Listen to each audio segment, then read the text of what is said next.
Your Mother Ate My Dog, the podcast.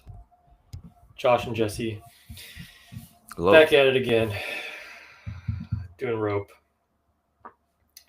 The 1948 Alfred Hitchcock movie that was a play first. Right. Just jump right into it. The first, because your name is They're Lovers, which it's 1948. I did a little bit of research into these main characters, right? Yeah. So like very obviously um, they liked each other a lot. Yeah. They were two men living together at the time. So two things. Thing one is the very first that top comment on Letterboxd. I don't know if you looked at the comments. Mm-hmm. I'm gonna read it to you. I'm gonna read you the top from Aaron Michael. Okay. This is so gay. I mean, this is so gay. Maybe you think you know how gay this is. Maybe you thought, oh, this is a little gay, or oh, I'm sensing some undertones of homoeroticism. Except you are wrong because this is perhaps the gayest movie in the history of gay movies, and I loved every single second of it. Second thing is, I looked up like the main actor, played Brandon. Mm-hmm. Never married, closeted gay man, until he died tragically at the age of 50. Well, it's adding up then. I could sense the sexual tension. Oh, and he's gone. And Well, they're he's just back. two men who live together. Nowadays, yeah, they would have been two gay men, but back then, nope. Well, I know when I've read a lot. I mean, I've also read the comments in Letterboxd, and the first like 20 of them all are like, yeah, they're definitely gay. So I think everyone was picking up on that vibe, whether it was intentional or not. Hard to say. I have to watch the play. You'd have to watch the play to know. Speaking of gay, you ever watch The Big Bang Theory? Uh, Unfortunately, I've seen some clips, but I've never sat down and watched an episode. Do you know any of the actors' names? Maybe. Okay. Do you know who played Bernadette? Do you know who Bernadette is? Is she the blonde one? Yeah, she's the blonde one. Yeah. Well, just you're not gonna know her name, but just so you know, she had a PhD as Bernadette on The Big Bang Theory and a gavel as Judge Abby Stone on Night Court. Sarah. Melissa. Melissa Rauch. Melissa Rauch. That was my second guess. Melissa Rauch. Famous actress. You don't really watch TV, but this is Sitcom Stars is the name of the category. Neil is. You got robotic there for a second, so I didn't hear you. Do you know who Ed O'Neill is? I don't think so, but you could still ask me the question. Appropriately, this star of two hit sitcoms, Modern Family and Married with Children, has a Hollywood Walk of Fame star in front of a shoe store. Ed O'Neill. Ed O'Neill. Knew it. You're not gonna know that one. Okay, this country has a schooner in Sydney Cove on its $20 banknote, which is actually waterproof. Looking for a country with a schooner. Schooner in Sydney Cove on its $20 banknote. Well, I hear Sydney Cove, and I just have to assume it's Australia.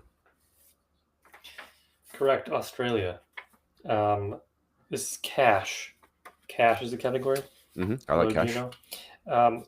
On this nation's currency, rhinos are worth 10 rands, while leopards are worth 200. rhinos, and leopards. So I'm gonna guess we're probably in Africa somewhere. That's a good guess. I'm gonna say Kenya. South Africa. See, I knew I should have guessed that, but I didn't. That's okay.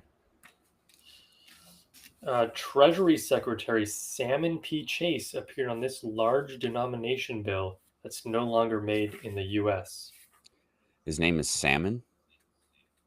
His name is Salmon, but the question or answer has to do with what. Well, I know that, What but was he on? I'm a bit aghast at his name being Salmon. I've never heard anyone's Salmon. It's not really Salmon P. Is that the only man ever named Salmon? $1,000 bill.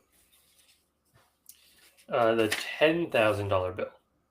$10,000 bill. I wonder if that's still legal tender of the week. Okay. Maybe. The 2023 is no longer cash; it's prizes now. Okay.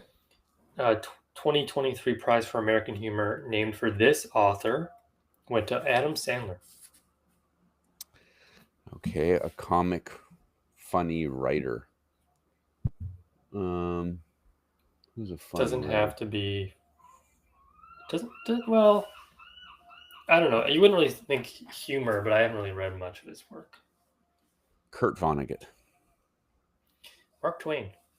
Mark Twain, of course. Okay, well, lovely. I did really well that time. It was a tough week. Tough week for you. Thank you for making me feel better. That's nice. Speaking of weeks, how was your week this week? Let's see. Good, I guess. Nice. Warm. Mm-hmm. Sweating a lot. It's maybe the first podcast in 135 that I've done in a t-shirt. I'm normally a sweater guy. You are very much a sweater guy. You run fairly cold, typically. Run, yeah, pretty cold. But not these last 2 days have been hot. Sweltering. Yeah, pretty good. Watched the first Avengers. Okay. We're kind of doing a thing with Marvel, and then I finished Into the Wild, a book. It's also a movie. Yes. I read The Martian, and then watched the movie. Mm-hmm. I finished Into the Wild. Didn't watch the movie. Do you know Into the Wild? Yeah, that guy does the soundtrack. What's his name? He passed away, and he's on Stone Garden or whatever. Chris Cornell, Soundgarden. That's the Soundgarden I meant. Yeah. Yeah, because Sean Penn does the movie. That kind of makes sense. But yeah, he goes into the wilderness and dies. Spoiler alert. And it's a whole thing. It was a good book. And now I'm reading The Exorcist, which is a book apparently. Oh yes, I watched that movie on a plane not that long ago. Well, I'm sure the book is. Well, I've seen the movie. I don't remember much about it, but I've seen it. And I'm reading the book. Yeah, it's fine so far. That's a fun little thing you're doing. Yeah, all of a sudden I just got into reading. I don't know why. Yeah, I need to get back into it. I have like 25, 30 books I have that I haven't read yet. So I need to kind of get on that. The issue, well, I started reading like a year ago, but I just wanted to do books that we had. But that was a mistake because we don't have any good books. So I got a library card and just looked up like good books. I have plenty of good books. I just need to get into them. I have a couple Cormac McCarthy books I haven't gotten into, a couple Kurt Vonnegut books I haven't read. I have what the hell is the name of that? Hitchhiker's Guide to the Galaxy. I need to read that. That's on my list. They did like a whole, a book that has all the books in it. Yeah, I have that. I have on hold in the library. I have that. It's about this thick, but it's I doubt it's the one the library has. I think this one's from like the 80s or something. Oh shoot, that kind of reminds me. I was going to show off something, but it's too far away now, I think. Oh yeah, you can't get up. Your legs are broken. I can get up, but the thing is, if I unplug my headphones, it ends my stream. It's happened once before. Let's see if I can get away with this. Oh yeah, I can reach. Holy moly! Okay, that'll be for show and tell later. This is what the one that I have on hold looks like. Yeah, that's not the one mine looks like. Not what it looks like to you. No, I'll show mine maybe next episode. If you show me yours, I'll show you mine. I'm currently 25th in line. That's quite the line. 17 weeks, but I have a lot of books on the go. So, but okay, so you said Kurt Vonnegut. Yeah, Kurt Vonnegut, Cormac McCarthy. What about like H.G. Wells? I don't have any H.G. Wells.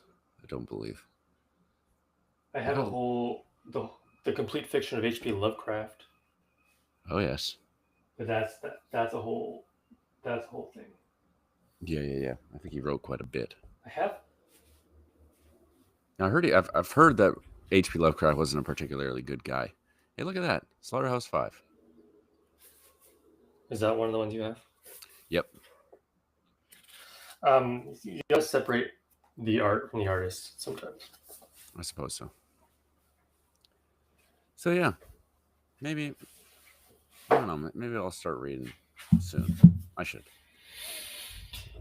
Summer is easy. I think it's easy to read because it's like, oh, it's too hot out. But then, and you can also read outside. I've been doing Mackenzie and I have been trying to do more going out for walks in the evening when the temperatures come down a bit. Walk around the neighborhood. We have an interesting neighborhood to walk around. So yeah, you have water around you. Yep, and we like to look in all the little community bookcases. You know, there's a lot of those around our place. Little free libraries, I believe they're called. Yeah.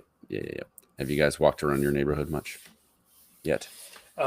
Yesterday we walked to the gym to cancel our gym membership. Oh, there you go. But there's a park right by us, which when I lived on the other side, when I walked by to go to work, and there was a dead body. So I'll take Megan to the dead body bench. Nice. But no, we're gonna go today, but it's just too hot. Yeah, it was hot during the day. We only got back maybe an hour ago. So. Right. Yeah, the podcast I had to prepare for. Yeah, 100%. Okay, I'm gonna show you my show and tell. So on Sunday, we drove up to Ucluelet because Mackenzie had to do some work there.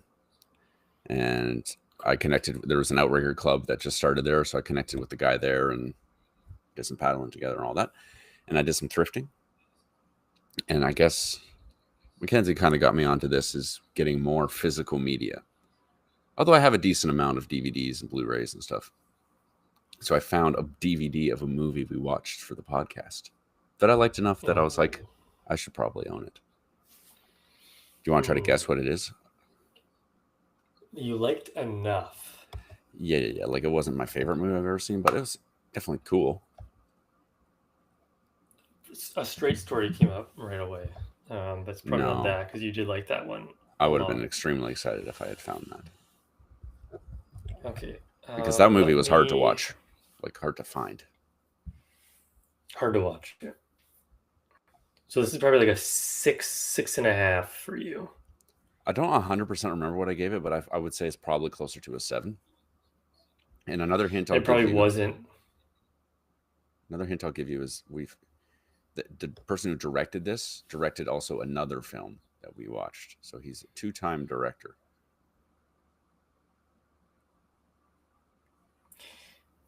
Okay. So it's Ghost Dog?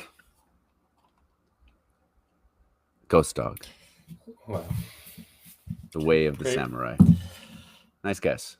It's like, well, I guess you kind of gave it away with that one, but That's true. We haven't had too many repeat directors.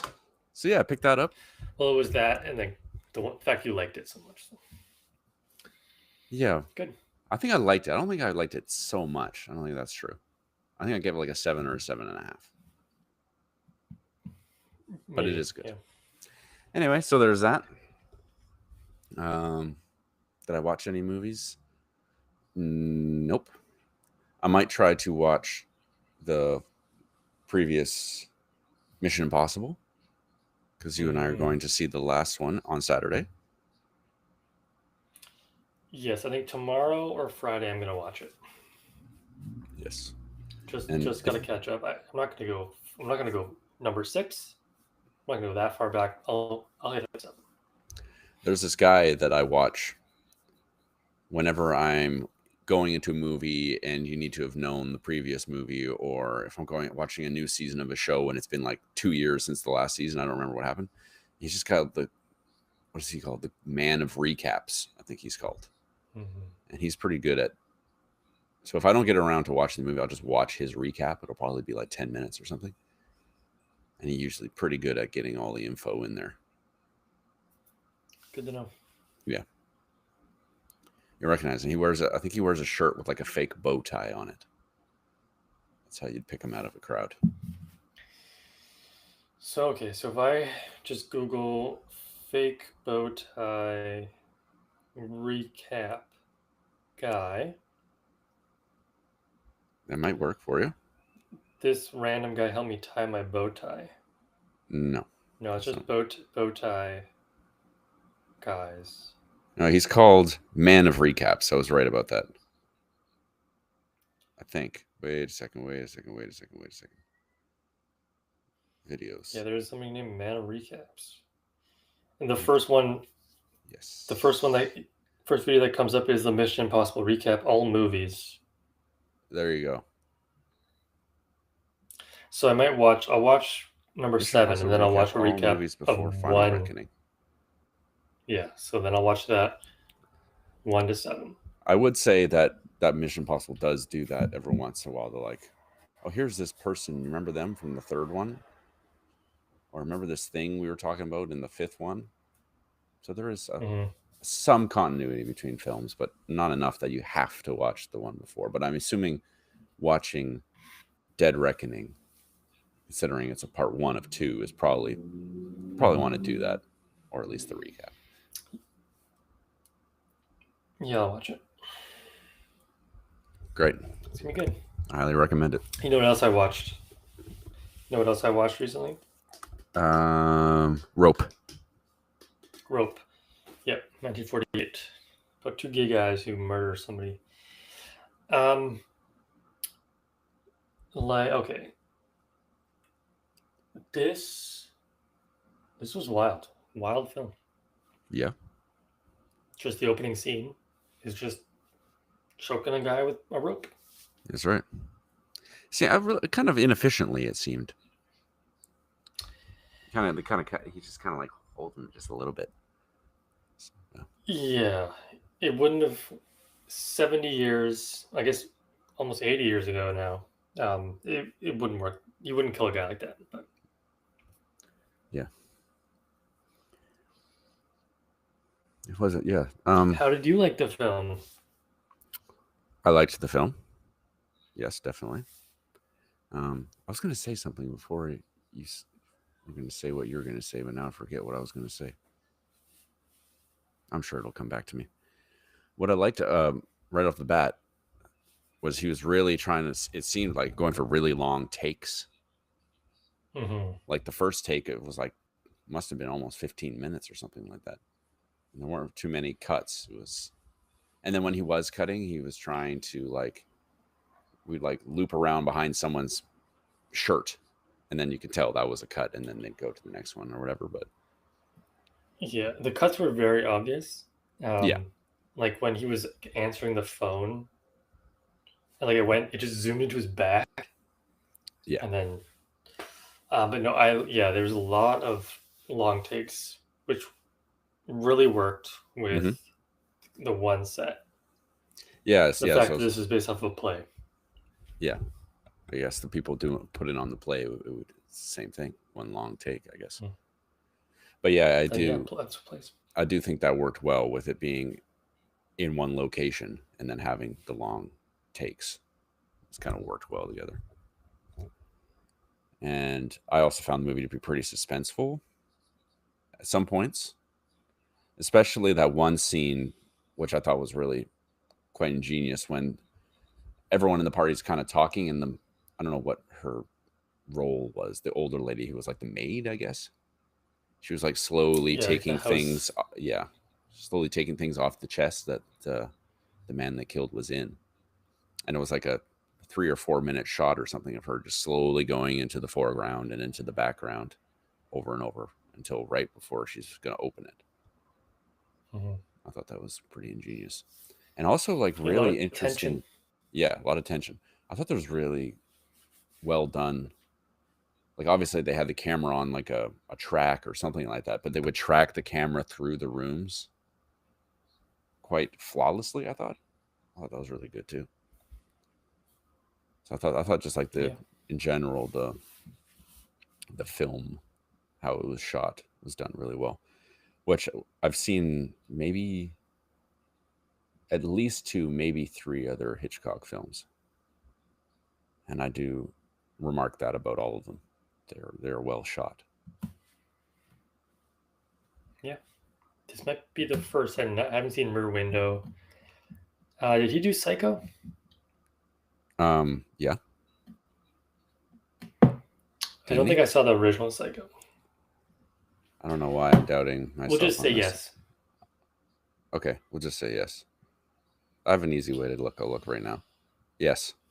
Psycho, Vertigo, Rear Window, The Birds, North by Northwest, Rope, Dial M for Murder. Yeah, it's maybe the only Hitchcock movie I've seen. I've seen Psycho and Vertigo, and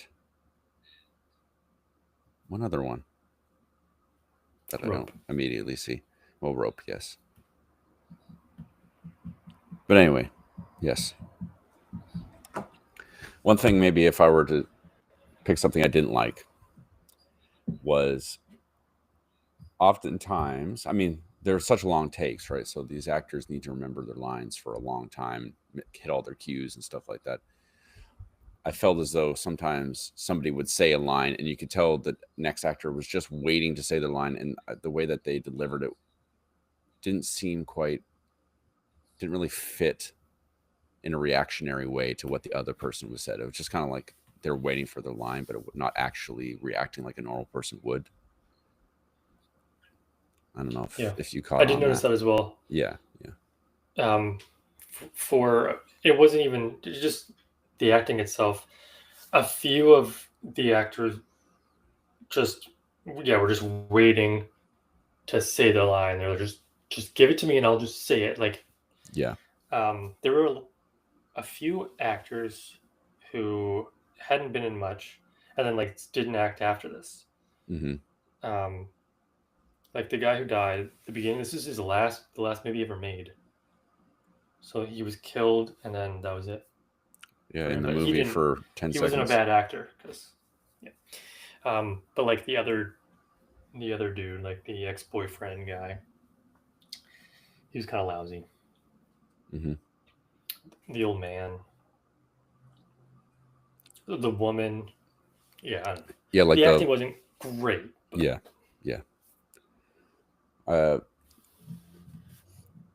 Yeah, for the 40s too. I mean, there's not a ton of films that I can recall that actually, that's not true.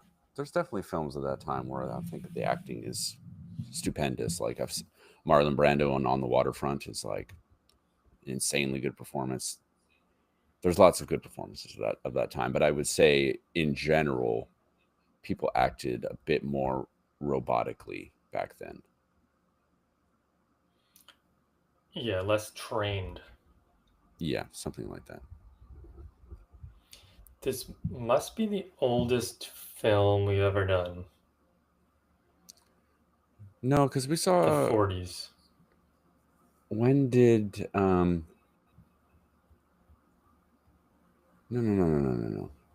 Didn't we watch that really old movie? Didn't we watch like Nosferatu or something? No, we Or watched did I watch that on my own time? We watched not Shadow of the Vampire. the old one would have been like not Seven Samurais, but another Kurosawa. Oh, we saw Rashomon, Yeah, but I think that was 50s. and we saw Carnival of Souls, which was also in the 50s, maybe even the 60s. Yeah, Rashomon was 1950. Okay, so close. Maybe it is. Yeah, you're right. The one person I would say yes. In general, the acting was a little rigid, but not James Stewart though. In my They opinion, paid him the big bucks for this. yeah, obviously he's been in a lot of Hitchcock films. I think. I mean, he's been in a couple that I've seen. So, but yeah, obviously he's a pretty well-regarded actor, and he's pretty great in this. So he's even on like he was. He's on the cover, and he's the only one on the cover. Yeah, the only one on the cover, and I don't know if you would consider him the main character. Although when he starts acting, and he's like, okay, here's obviously the main. He's the head honcho guy with the most talent. Yeah, you knew he was going to solve the problem and be the hero. But no, he came in half an hour late, and he was off screen for a while. I would say Brandon would have been the main character, but let's put James Stewart on there just to sell tickets. Yeah. So I don't know, the other dude had a name back then. He was just a dude. Yeah, no, I really like the film. Good job picking it. Good job. You? Oh. Yeah, it was you. Yeah. You knew that. Yeah. There's a lot of I don't know, I guess Hitchcock is known for kind of capturing, like, not taking any breaks.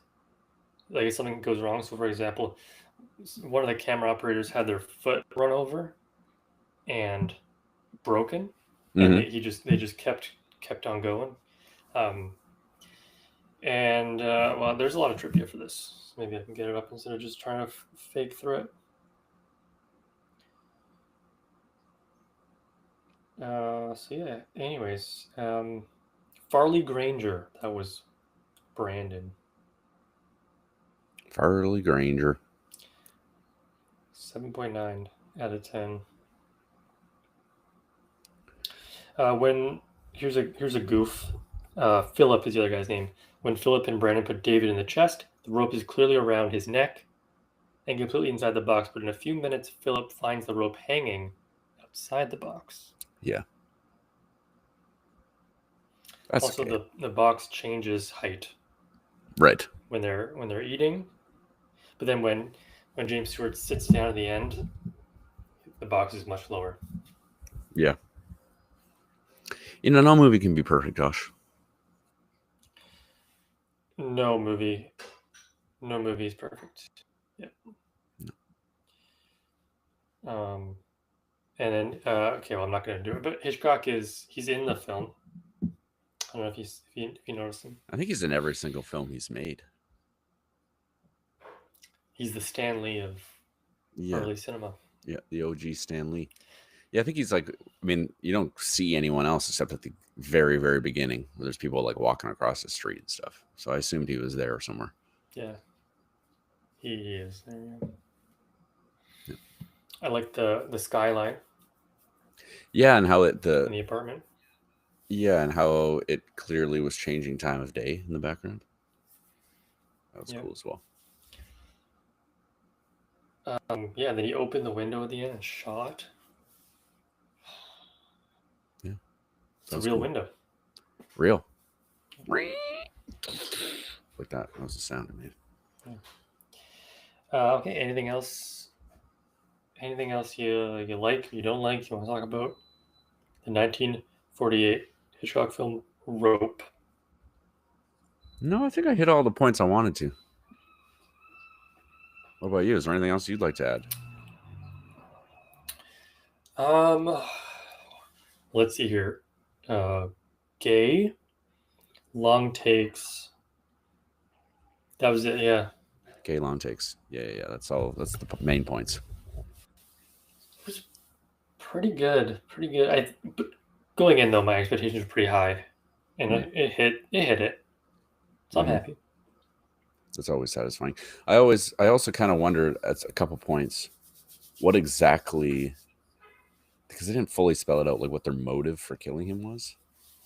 Just like to prove their former mentors' theory that, like, oh, just some people are in the power, have the power just to do that, or something like that. I don't know. So they did it just because they could, I That's what. guess. That's what I got. Yeah, they did it because they were superior. Mm-hmm. Okay. Yeah, but they weren't the brightest. I mean, the only reason you'd invite people, you'd kill somebody and then put them in a chest and invite people over was just trying to like prove how awesome you are, I guess. But it didn't really work out. Especially Philip, he was a mess. He was a loose cannon. Yeah. Yeah. I did also like how he got gradually more and more unhinged and drunk. Yeah. Just like a noticeable up. So he's good acting. Yeah. That actually reminds me. My favorite scene in the movie was when James Stewart and the guy who played Philip are at the piano, and James Stewart slowly making the metronome go faster and faster, and the guy's playing starts getting more and more like anxious and like faster, and I thought that was a cool scene. Um, another thing I liked about the film was that there were little like small clues that they put in that they didn't necessarily vocalize, Mm-hmm. but like when he saw the hat that had DK in it, Yep. like it was never like this is David's hat. They just the audience they weren't playing to a dumb audience, Mm-hmm. Mm-hmm. and I think there were other things as well, but Yeah. like what you said when you were like when the housekeeper was taking stuff off, building things up. Yeah, not they knew their audience wasn't dumb, and I like that. Yeah. Hitchcock. Agree. Cock. Okay, well, we might as well do scores Let's do it. if you want. How did you like the acting? Yeah. Some hit and miss acting from most of the people, except for James Stewart. He was really excellent. But I think he had enough of a presence and yeah, just technical ability that I think it raises the score quite a bit. Sort of distracts away from the other folks. Not that they were like horrible, but it's just definitely a little stiff at some parts. So I think I give acting maybe like a 7.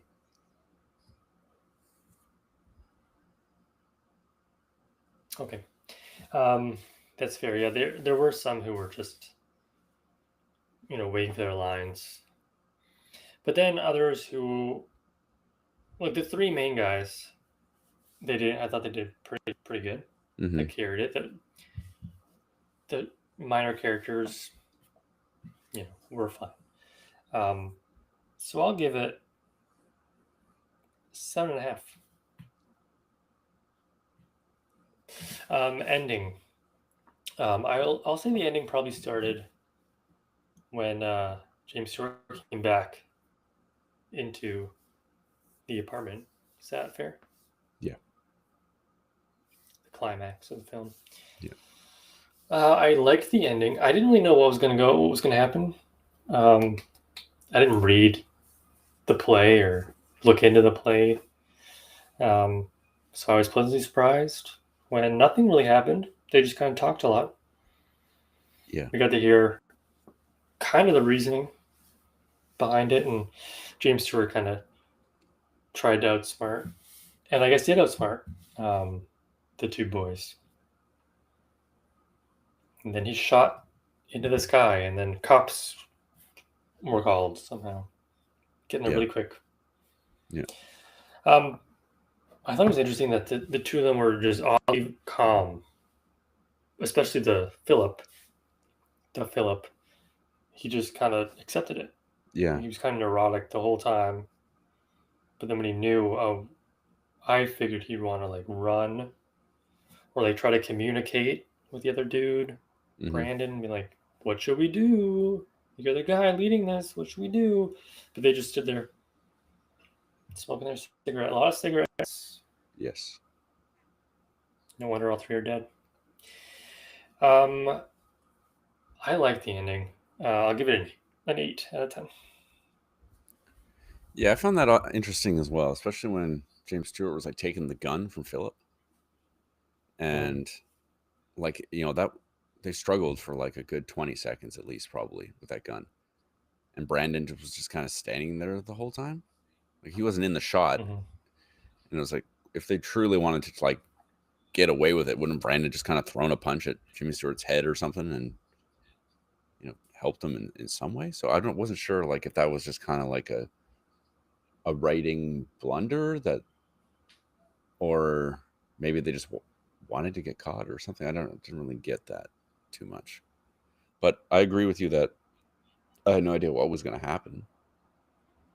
And yeah, I guess part of me thought that, he was going to figure it out pretty, Mm-hmm. even like halfway through the movie. It's like, it seems like he's already putting this together. But yeah, I think a fairly satisfying ending. So I think I give ending maybe like a 7 as well, as acting, a 7. Right. I'll do the score first because there's a point I want to make. Okay. Well, I want to bring up is that I think an improvement, how I would improve the film.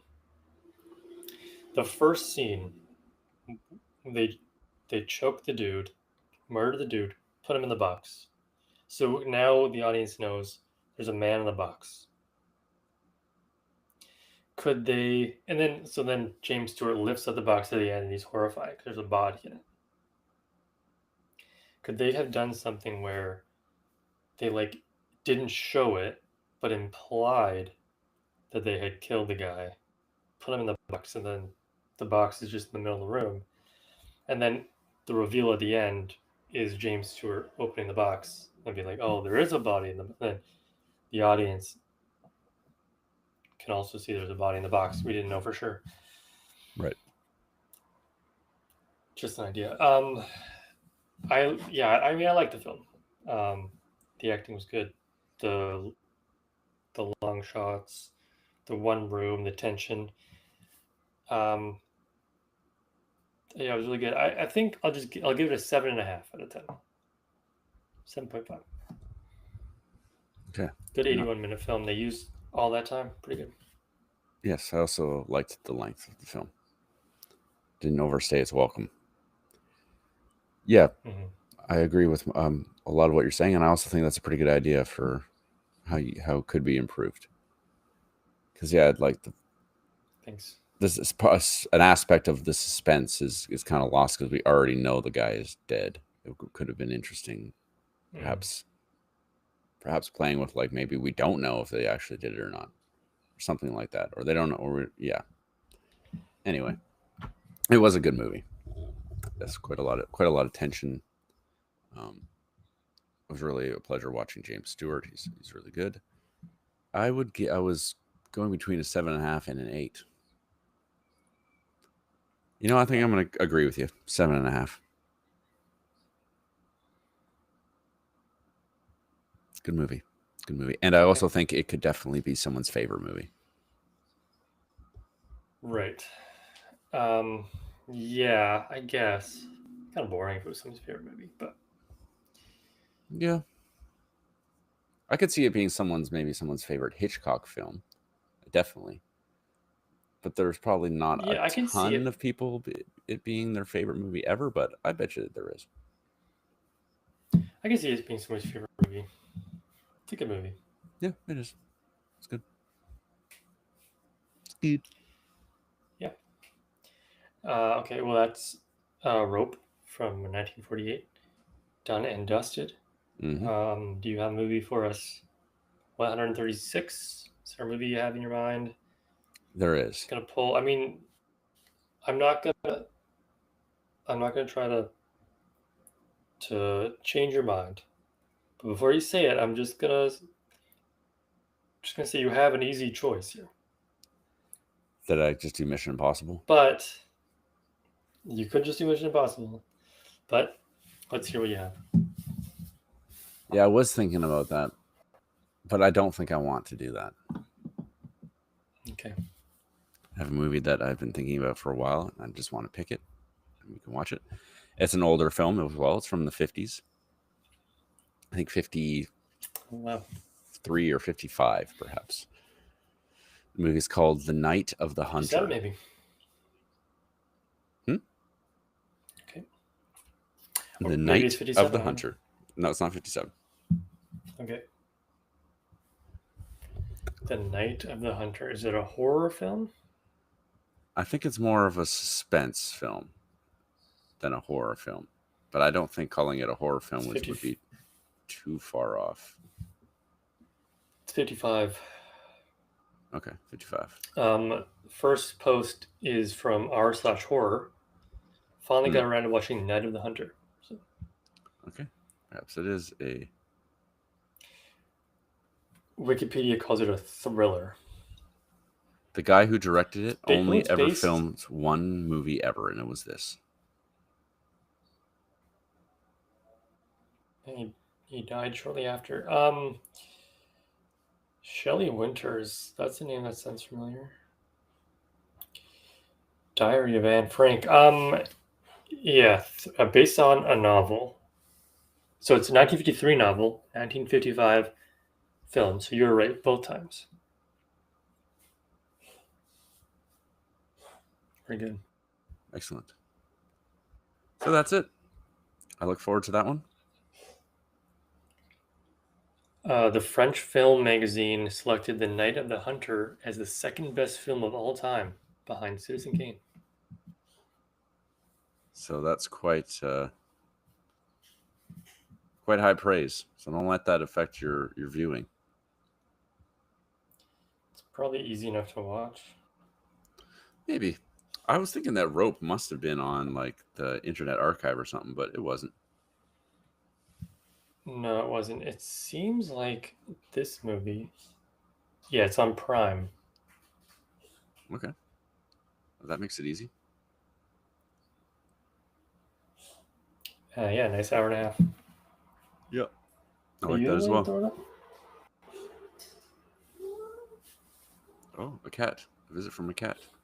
Gino. Gino, I saw you hanging out on the porch the other day, bro. Yeah. He loves the heat. He hates to get picked up. Do you have a catio? No. But we have chicken wire. So it prevents them from leaving. I see. Catio would be interesting. They don't need it. Nah. Don't need it. You got chicken wire. Telling you. You should get a catio. Do you have a patio? Yep. I sure do. Oh, what's on it? Some plants. Keep our recycling bin out there. That's mostly it. Okay. Yep. What year do you think we watched Ghost Dog? Oh, there it is. Okay, I gave it a 7, it seems. You have to rewatch it on a DVD now. Yep. I gave it a 7. You gave it just to be good old Josh, a 6.75. It's a very Josh score. A rare different score. Yep. Although I gave a 7.75 to The City of Lost Children. So there you go. Not quite an 8. No. You know, in my mind, oh, another cat. Hello. Wants Yeah, down. so it's being picked up. Yeah, see that. He's being on camera. There he goes. There he goes. He's fine now. Wow, so cute. Look, blending into my shirt. Oh. In my mind, I like Delicatessen better than City of Lost Children, but I gave City of Lost Children a higher score. So maybe our score system means nothing. it's true. We've been doing Just it. kind of like in the moment, just Yeah. the vibes we're feeling. Just the vibes. Just the vibes. Like I gave this a 7.5, but I probably like it better than another movie I did. I gave 7.5. Yep. I mean, like last week I gave Everything Is Illuminated 7.5, and I think I like Rope better. What did I give Everything Is Illuminated? An 8? An 8, yeah. Yeah, I did like that movie better than this one. So there you go. All right. I think mine are mostly pretty accurate, even to this day, except for obviously Delicatessen and City of Lost Children, which I think aren't. But I definitely liked Delicatessen and I like Delicatessen better than Rope, but I gave those both the same score. So who knows? It's tough to say. There's some nuance there. It's the magic of show business, you know? Yep. It's gonna be much cooler on Saturday for our big movie. I love that. It's like 19 degrees. I don't know how crazy excited I am about. Well, first of all, the theater's definitely going to be full. I'm almost certain about it. I mean, I don't know. I haven't seen too many theatrical movies at the IMAX. I saw Deadpool vs. Wolverine in the IMAX theater. And I saw when they re-put the original Jurassic Park. They like re-released it for the, I think, 25th anniversary or something like that. I watched that. But I think Mission Impossible is going to be a really cool movie to watch in the IMAX. Okay, well, I sent you the map, and much of the middle was already reserved. Yes. But it's still pretty empty. The thing going for us is this movie's been out since the end of May. Yes. It is a Saturday night, but it does. I think it's like Thursday, Friday, Saturday. They do it. Mm-hmm. So I mean, it might not be as full as you think. Not that I really mind it being full, but are you a big popcorn during the movie kind of guy? No. I know am. you are. I am. But I won't make you. I saw a movie in IMAX. Yeah. I won't make you buy my popcorn. But you can buy my movie tickets, which I assume you've already done. Yeah. It's complete. Well, thank you for doing that. We'll have to meet up beforehand because I had the tickets. So. Right. I need to talk to you about that to see if you guys wanted to do anything before. Go out for a drink or something like that. But anyway, we can discuss that. Yeah. I don't want all the listeners to know where we're going to be and at what time because we just might get completely overwhelmed. A third cat, all three, the Holy Trinity. They just come to me. Yeah, that sounds good. Oh, there's somebody in the litter box. Interesting. I can hear that. Okay, well, yeah, well, great. We'll just cut this off then. Rope, 1948 next week, another old movie. And then I'll be bringing it back. We're sticking to the 20th century movie, but yeah, great job, everybody. Great job, listeners. You listened real good. Great. All right. Yeah. Thank you. We'll Thank you so see much. you again. Audio. Yeah, bye.